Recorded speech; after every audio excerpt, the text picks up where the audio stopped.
مجھے یہاں پر شہوات النبوہ کا واقعہ یاد آتا ہے کہ اللہ کے رسول صلی اللہ علیہ وسلم جب سفر معراج پر گئے تو اللہ کے رسول صلی اللہ علیہ وسلم نے روم کے بادشاہ کے پاس دین اسلام کا پیغام بھیجا اور حضرت دحیہ رضی اللہ تعالیٰ عنہ گئے تو اس دربار میں ابو سفیان تھے جو اس وقت تک اسلام نہیں قبول کیے تھے۔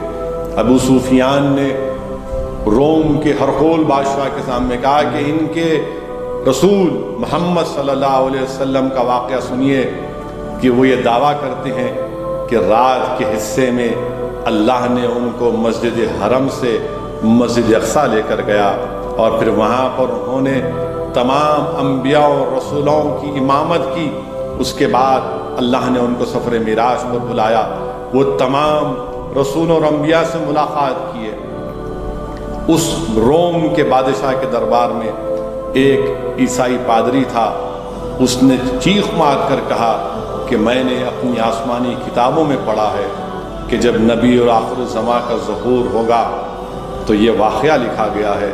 اس پادری نے کہا کہ میری ذمہ داری اس رات کی یہ تھی کہ مسجد اقصیٰ کے دروازے کو بند کرنا میری ذمہ داری تھی۔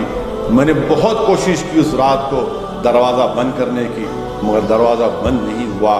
خیر وہ پادری کہتا ہے کہ میں جا کر سو گیا اور صبح اٹھا تو میں مسجد اقصیٰ کا دروازہ بند کیا، کھل رہا تھا۔ پھر میں دوڑا اس مقام پر جہاں پر آسمانی کتابوں میں لکھا گیا تھا کہ جب نبی آخر زماں آئیں گے تو وہاں پر ان کی سواری کو روکا جائے گا، باندھا جائے گا۔ تو میں نے وہاں پر اس سواری کے نشانات دیکھے، تب مجھے یقین ہو گیا کہ نبی آخر زماں محمد رسول اللہ صلی اللہ علیہ وسلم آ چکے ہیں۔ اور وہ پکار کر کہتا ہے کہ سن بادشاہ، میں آج اس دین کو قبول کرتا ہوں اور اشہد ان لا الہ الا اللہ و اشہد ان محمد رسول اللہ کہتا ہے۔ میرے عزیز دوستوں اور بزرگوں، جب اللہ کے رسول صلی اللہ علیہ وسلم نے مشرکین مکہ کے سامنے سفر معراج کا ذکر کیا تو لوگ ہنسنا شروع کر دیے، مذاق اڑانا شروع کیے۔ اللہ کے رسول صلی اللہ علیہ وسلم سے سوالات کیے کہ بتاؤ محمد صلی اللہ علیہ وسلم مسجد اقصیٰ کیسی تھی؟ اللہ کے رسول صلی اللہ علیہ وسلم کے سامنے اللہ سبحانہ و تعالیٰ نے مسجد اقصیٰ کو رکھ دیا۔ اللہ کے رسول صلی اللہ علیہ وسلم نے مسجد اقصیٰ کی تمام چیزوں کو بتایا۔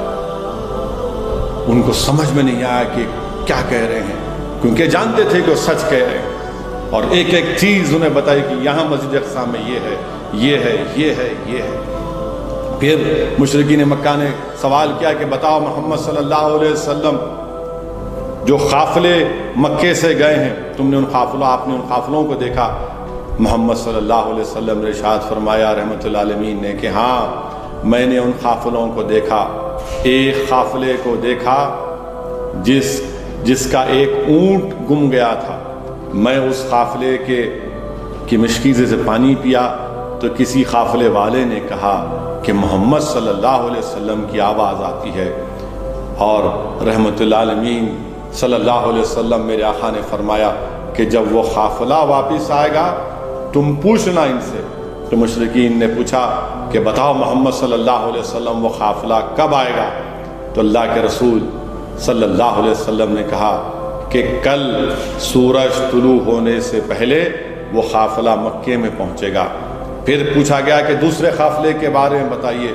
اللہ کے رسول صلی اللہ علیہ وسلم نے فرمایا کہ میں نے فلاں مقام روحا پر اس قافلے کو دیکھا، اور براق کی تیزی کی وجہ سے اس قافلے میں اونٹ میں دو لوگ بیٹھے تھے، ایک دونوں گرے اور ایک زخمی ہو گیا۔